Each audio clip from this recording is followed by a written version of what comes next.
First up is Jeremy Moore. I just saw that the first Captain Marvel reactions are online, and unsurprisingly, they are generally all positive. I love the MCU, and I can't wait to see Captain Marvel. But I was wondering, what would happen if all the reviews coming out of Captain Marvel were negative? What if the movie received a rotten on Rotten Tomatoes? I don't want that to happen, but I would be curious to see what effect, if any, it would have on the MCU.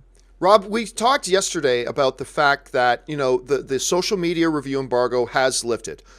All the critics who have seen it have come out and they're raving about it. They love it. So we know that. But that doesn't automatically guarantee that it is actually a good movie, right? I mean, it's a good sign. It's definitely a positive, but it doesn't guarantee anything. So the question has come up before, and I think it's particularly now at this point in the history of the MCU, it's a particularly important question going into Endgame.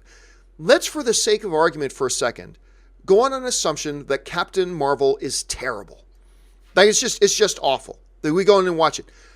Heading into Endgame right now and coming to the end of the phase 3, as it were, what kind of impact, what kind of effect do you think something like that would have on the MCU going forward, if any? How do you see that? It's the 21st movie in the MCU. And I think after getting over the Incredible Hulk, which, might not have been the greatest movie in the world, although I kind of like it. And after Thor: The Dark World, and some people would say Iron Man 2, but I like it more than most.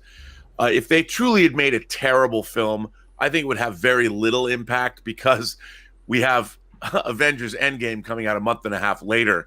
So any deficiencies in Captain Marvel would be sort of wiped away. But they have a phenomenal track record. And I think you'd need 5 movies in a row to be mediocre before there would be any dent in their box office. And, I can't see them. I don't think Marvel at this point is capable of making a bad movie. And that's one of the great joys I find in whenever I go to an MCU movie, I'm totally satisfied now in different ways. Ant-Man and the Wasp was delightful. Thor Ragnarok I thought was uproariously funny. Infinity War tickled my inner whatever I have, like no other movie has, and I can't tickled remember my inner whatever I have. Beautiful. Poetic. I mean, I don't know about the whole notion though that I don't know that Marvel is incapable of making a bad film. I think they are human, they are fallible, and I think we've seen chinks in their armor as much as we've seen in anybody else. You did bring up a couple, right? Like there is a particular Hulk film that even I did a cameo in. Not a cameo, I was an extra in it. There was the Thor: The Dark World. There was Iron Man 2. And I understand you liked it more than some people did, Rob, but I'll be honest with you, the more and more as time passes, really it's not a very good movie. And and I didn't think The Dark World was horrible, but it definitely showed that even the MCU can hit bumps in the road. But to your point, Robert, what have been like when we're talking Thor: The Dark World, when we're talking Iron Man 2, when we're talking films like that, you're now going back a ways, because let's for a second take a look at what type of a role or a streak. What is the current momentum of the MCU? Let's take a look at the last 8 films. The last 8 films, we had Ant-Man and the Wasp, or Ant-Man 2. 88% critic rating, $622 million. And by the way, guys, hold on to your hats. Out of these last 8 films, $622 million is the lowest amount of money. Most filmmakers would cut off a leg to make $622 million in a movie, and this is the lowest. So anyway, Infinity War, 85% critic rating, $2 billion at the box office. Black Panther, a 97% critic rating, $1.3 billion at the box office. Before that was Thor Ragnarok, a 92% critic rating, $853 million. Before that, Spider-Man Homecoming, a 92% critic rating, $880 million. Guardians of the Galaxy Volume 2, 84% critic rating, $863 million. Doctor Strange before that at 89% at a measly $677 million. And Captain America Civil War with a 91% critic rating and $1.15 billion. $1.15 billion. That's a track record.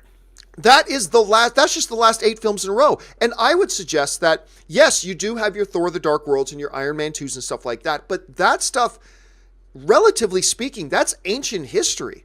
That has, like, the current momentum. We just went over the last 8 films. The current momentum of the MCU. By the way, let me bring this up. How crazy is it? Look at this. I feel like we just saw Captain America: Civil War last year. And 1, 2, 3, 4, 5, 6, 7 other MCU films have come out since Captain America: Civil War. To me, that's crazy. I can't even, it's hard for me to even wrap my head around that. I feel like we just watched Civil War not long ago. But when you've got that kind of a head of steam going, and you've got that type of momentum going,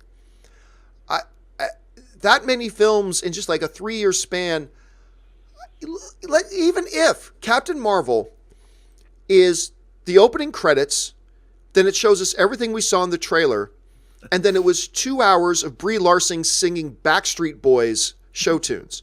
All right? And that's the entire rest of the movie. Love that. And hey, maybe that'll sell some tickets. I don't know. So let's say that's what the whole movie is. Even then, is that going to cause anything more than the most mild of hiccups going into Endgame? Because that's the thing. Not only, you know what they say, when you get knocked down, gotta do is get back up. Okay, so let's say Captain Marvel is horrible, and it's terrible, and everybody hates it.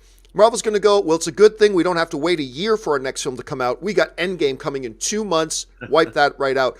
So even if it is the most terrible thing we've ever seen, and who knows, maybe that'll happen. I doubt it, but it's possible.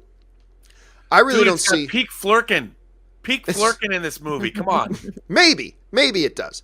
So I mean, there's things we got to look at. Ashley, let me ask you, as a film goer and stuff like that, you hear all the time about the reputation Marvel has. It just seems to crank out a audience loving movie after audience loving movie after audience loving movie.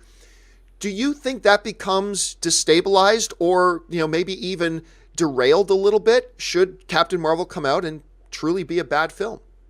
No, I don't think so. I mean, if it comes out and it's bad, they're just going to pump out 5 new ones right after that are amazing. So I just think that it doesn't really have a strong effect on the MCU. The movie itself, the standalone movie, it'll be detrimental for that and for what they, just spent all of their money and all of their time and all of their energy in. But in terms of the whole MCU, I don't think it'll have an effect at all. All right, let's move on now to the second email.